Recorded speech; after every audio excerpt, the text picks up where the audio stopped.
This is Karl-James Langford.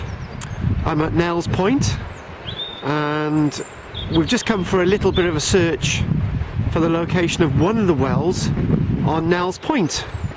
And we've been discussing this in Archaeology Cymru in our Barry class, and maybe thinking that Nels Point was once called Wells Point. But then again, if somebody wants to correct that, then they can.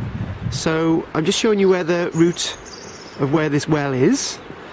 And it's a beautiful day today, wonderful sunny Wednesday, and we're going up this pathway. It's not exactly easy to find, it's not signposted.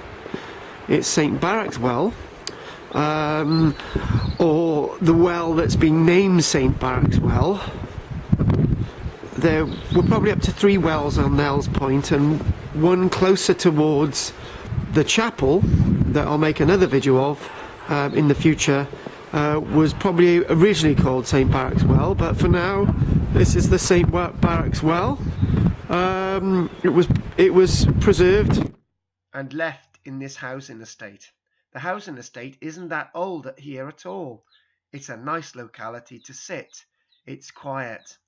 The well is underneath that sign. The sign reads, "The site of St.BARRUC'S well."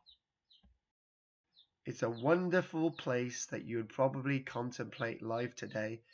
Sitting here with your dogs, probably not used much. It's a bit run down. It's been preserved here for just over a decade, but gives a little bit of character. If anyone would like to know exactly where this is, then post on here. And this is Karl-James Langford shooting back to the sea on Barry Island at Nels Point at St.BARRUC'S Chapel.